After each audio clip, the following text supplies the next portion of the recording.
이번 영상에서는 간이 분광기로 촬영한 스펙트럼 사진을 트래커로 분석하는 방법을 알려드리겠습니다. 그림처럼 트래커에 스펙트럼 사진을 불러와서 처리 과정을 거치면 분광 분포 그래프를 얻을 수 있는데요. 만약 수소나 헬륨 방정관을 분광기로 촬영한 사진을 분석하고 싶다면 오른쪽 그림처럼 파장을 알고 있는 레이저의 스펙트럼 사진 2장이 필요합니다. 그 이유는 기준이 필요하기 때문이고요. 비싸게 구입하는 분광기 시스템도 처음에 만들 때에는 이렇게 파장을 알고 있는 스펙트럼을 이용해서 캘리브레이션을 합니다. 그러니 우리에게도 이런 기준이 되는 스펙트럼이 우선 필요하고 이 기준을 이용해서 다른 스펙트럼들의 파장을 알아낼 수 있습니다. 주의할 점은 서로 다른 분광기와 스마트폰으로 찍은 사진들을 이용하면 안 된다는 겁니다. 같은 분광기와 스마트폰 시스템을 이용한 사진들끼리만 분석할 수 있습니다. 자, 이제 레이저 스펙트럼 2개와 수소와 헬륨 스펙트럼을 촬영했다고 가정하고 스펙트럼 사진들을 먼저 어떻게 처리해야 하는지부터 영상으로 설명해 드리겠습니다.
앞에서 스펙트럼 사진들을 서로 배치했는데요. 이렇게 슬릿의 위치가 서로 맞아야 합니다. 그리고 확대 축소 비율이 서로 다르면 안 됩니다. 이 그림을 트래커에 불러오고요. 기본 설정을 해야 하는데 이 과정을 영상으로 설명하겠습니다.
트래커에 교정 막대자의 기준으로 녹색 레이저의 파장 532를 입력했습니다. 이걸 기준으로 빨간색 레이저의 파장을 알아보니 673.1이 나왔습니다. 그런데 실험에 사용한 레이저의 파장은 650나노미터라서 맞지 않습니다. 그래서 슬립과 선 스펙트럼 사이의 거리 X를 파장으로 바꿔주는 변환식이 필요합니다.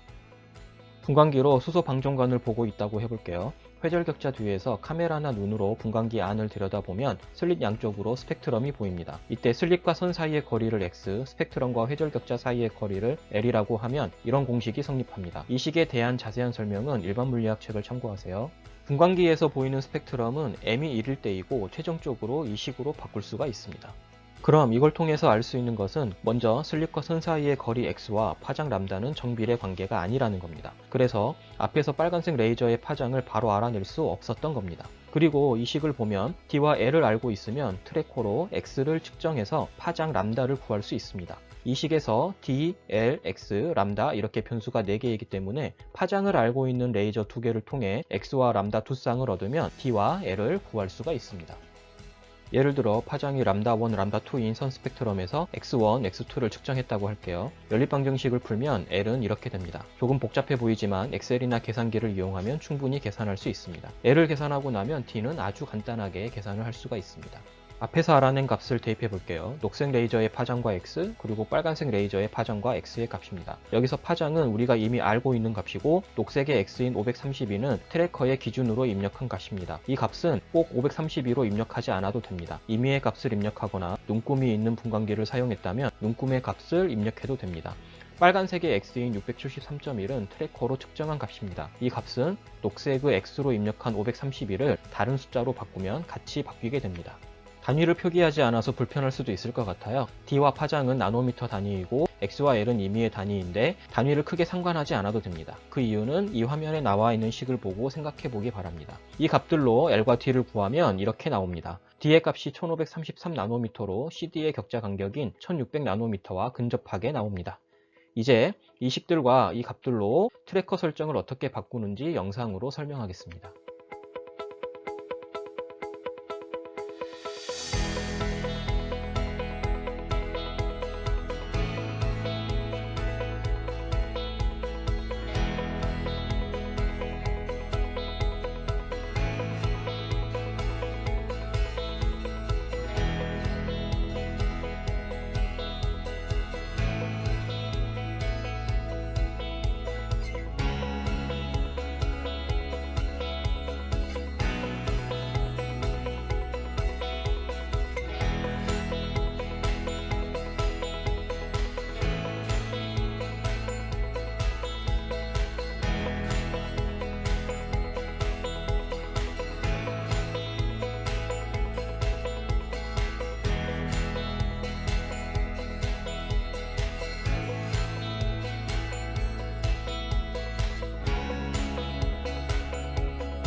트래커로 얻은 분광분포 데이터로 엑셀에서 이런 그래프를 그릴 수가 있습니다. 그래프의 디자인 속성을 잘 바꾸면 이렇게 그려집니다. 왼쪽은 간이 분광기와 트래커로 얻은 데이터로 그린 것이고요. 오른쪽 그래프는 SM240이라는 전문적인 장비로 측정한 겁니다. 전문적인 장비가 조금 더 깔끔해 보이긴 합니다. 그래도 측정한 값을 비교해보면 간이 분광기와 트래커로 측정한 값도 알려져 있는 수 스펙트럼의 파장과 비슷하게 측정된 것을 볼 수가 있습니다. 이렇게 비슷하게 측정되었다고 실험을 한 번으로 끝내면 안 되고요. 여러 번 시행을 통해서 평균을 구하고 오차도 처리해야 실험이 더 의미가 있습니다.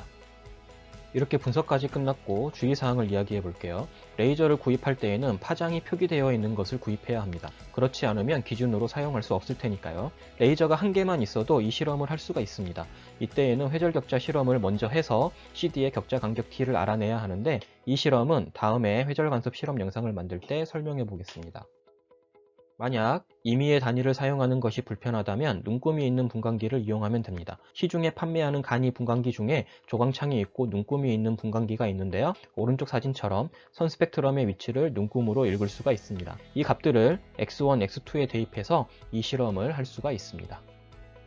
마지막으로 스마트폰 카메라가 자동으로 초점을 조정하면서 사진의 확대 축소 비율이 서로 달라지는 것에 주의해야 합니다. 헬륨 방정광 같은 경우에 슬릿이 밝게 나올 때랑 어둡게 나올 때를 비교하면 587.5나노미터에 해당하는 선이 촬영된 위치가 서로 다른 것을 볼 수 있습니다. 이 경우에 A 사진을 그대로 사용하면 정확하게 측정되지 않고 모든 파장이 조금 작게 측정되는 개통 오차가 나타나게 됩니다. 그래서 A를 B에 맞춰서 크기를 조정해야 합니다. 제 경험으로는 조광창이 있어서 분광기 안이 조금 밝은 경우에 이 문제가 조금 덜 나타납니다. 실제로 이 실험을 할 때에 이 문제가 오차를 크게 하는 주요 원인이 되니까 주의하시기 바랍니다.